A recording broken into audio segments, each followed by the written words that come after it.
Pembelajaran 6. Keragaman masyarakat di Indonesia seperti karya kolase atau mozaik.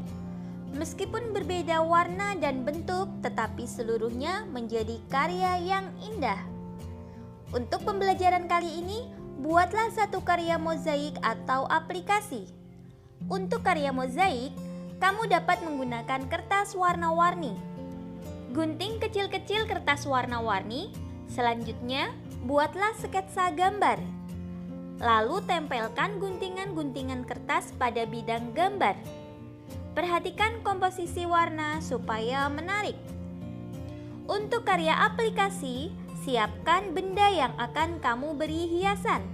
Sebagai contoh, kamu akan menghias sampul bukumu. Siapkan kertas warna sesuai warna yang kamu inginkan. Buatlah bentuk-bentuk gambar pada kertas warna, lalu guntinglah. Tempelkan guntingan bentuk-bentuk gambar pada sampul bukumu. Atur komposisi gambar sesuai keinginanmu. Cara membuat karya mozaik: yang pertama, buatlah gambar pada selembar kertas sesuai tema yang dipilih. Lalu siapkan bahan untuk mozaik, misalnya kertas atau kain. Kemudian potong-potong kain atau kertas menjadi potongan kecil-kecil. Tempelkan potongan-potongan bahan pada gambar. Cara membuat karya aplikasi: yang pertama, siapkan bahan untuk aplikasi, misalnya kain atau kertas, kertas berwarna atau kertas bekas kalender. Yang selanjutnya, rancanglah gambar pada selembar kertas sesuai dengan tema yang dipilih. Potonglah kain atau kertas menjadi bentuk tertentu, misalnya daun, bunga, binatang, atau bentuk-bentuk lain sesuai dengan gambar rancangan. Yang berikutnya, tempelkan potongan bentuk tersebut pada benda yang akan dihias. Tempelkan menggunakan lem atau dengan menjahit pada aplikasi menggunakan kain. Selanjutnya, mari kita baca teks berikut. Ki Hajar Dewantara, Bapak Pendidikan Indonesia. Ki Hajar Dewantara diberi gelar sebagai Bapak Pendidikan Indonesia. Pemberian gelar itu ditetapkan pada tahun 1959 oleh Presiden Soekarno. Gelar itu diberikan kepada Ki Hajar Dewantara atas jasa beliau merintis pendidikan umum di Indonesia.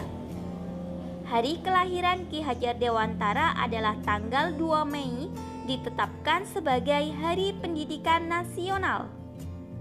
Ki Hajar Dewantara lahir dari keluarga ningrat di Yogyakarta pada tanggal 2 Mei 1889. Nama aslinya Raden Mas Suwardi Suryaningrat. Namun, pada usia 40, beliau berganti nama menjadi Ki Hajar Dewantara. Beliau tidak lagi menggunakan gelar kebangsawanan Raden Mas karena beliau ingin dekat dengan rakyat. Beliau lulus dari ILS, Sekolah Dasar Belanda, lalu melanjutkan ke Stovia atau Sekolah Dokter Bumi Putra. Ki Hajar Dewantara menjadi wartawan di banyak surat kabar, yaitu Utusan Hindia, Kaum Muda, Cahaya Timur, The Express, Pusara, Sedyotomo, dan Miden Jaya.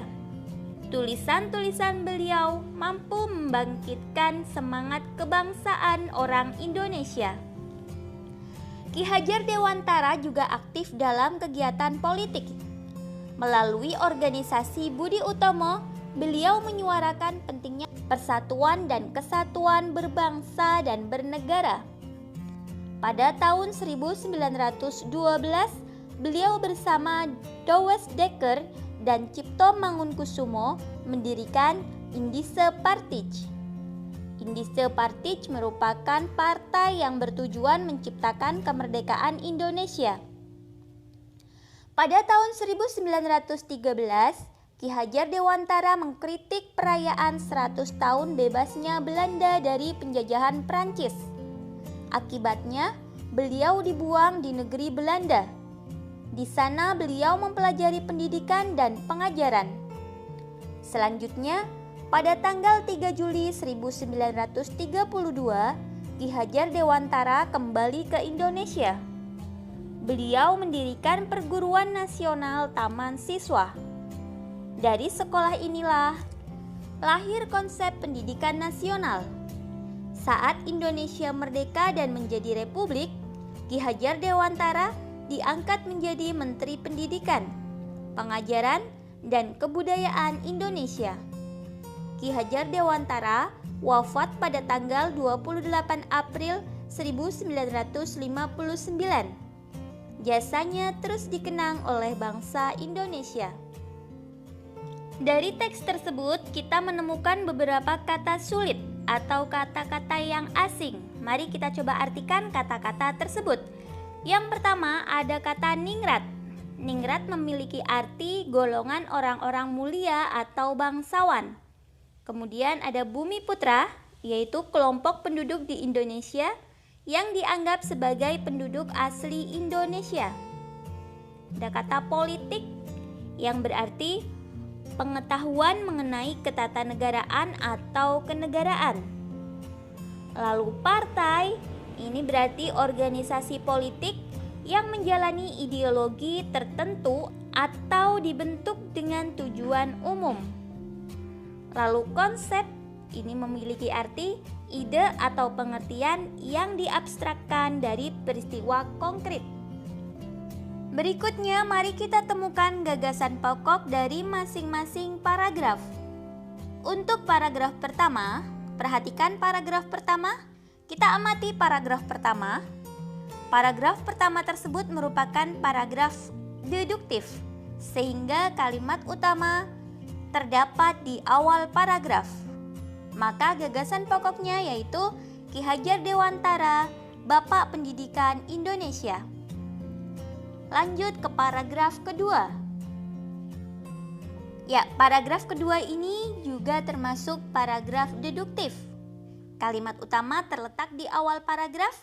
Gagasan pokok paragraf kedua yaitu Ki Hajar Dewantara lahir di Yogyakarta pada 2 Mei 1889. Berikutnya paragraf ketiga. Paragraf ketiga merupakan paragraf induktif. Kalimat utama terletak di akhir paragraf, sehingga gagasan pokok paragraf ketiga yaitu tulisan-tulisan beliau mampu membangkitkan semangat kebangsaan. Berikutnya paragraf keempat. Perhatikan paragraf 4. Terlihat di situ kalimat utama terletak di awal paragraf. Langsung kita ambil gagasan pokok dari paragraf 4 yaitu Ki Hajar Dewantara aktif dalam kegiatan politik. Berikutnya paragraf kelima. Ya, ini kalimat utama terletak di tengah-tengah paragraf. Dapat kita ambil gagasan pokok dari paragraf kelima ini yaitu Ki Hajar Dewantara dibuang ke Belanda. Berikutnya paragraf ke-6. Perhatikan paragraf ke-6. Paragraf ke-6 ini termasuk paragraf induktif. Gagasan pokok terletak di akhir paragraf. Kalimat utama terletak di akhir paragraf. Gagasan pokok paragraf 6 ini yaitu jasanya terus dikenang oleh bangsa Indonesia. Berikut ini beberapa informasi penting dari bacaan. Yang pertama, Ki Hajar Dewantara diberi gelar sebagai Bapak Pendidikan Indonesia. Ki Hajar Dewantara berjasa merintis pendidikan umum di Indonesia. Hari kelahiran Ki Hajar Dewantara tanggal 2 Mei ditetapkan sebagai Hari Pendidikan Nasional. Ki Hajar Dewantara lahir di Yogyakarta pada tanggal 2 Mei 1889. Nama aslinya Raden Mas Suwardi Surya Ningrat. Beliau lulus dari ILS dan lalu melanjutkan ke Stovia. Ki Hajar Dewantara menjadi wartawan di banyak surat kabar. Tulisan-tulisan beliau mampu membangkitkan semangat kebangsaan orang Indonesia. Ki Hajar Dewantara juga aktif dalam kegiatan politik. Pada tahun 1912, beliau bersama Douwes Dekker dan Cipto Mangunkusumo mendirikan Indische Partij. Pada tahun 1913, beliau dibuang ke negeri Belanda. Di sana beliau mempelajari pendidikan dan pengajaran. Beliau mendirikan Perguruan Nasional Taman Siswa.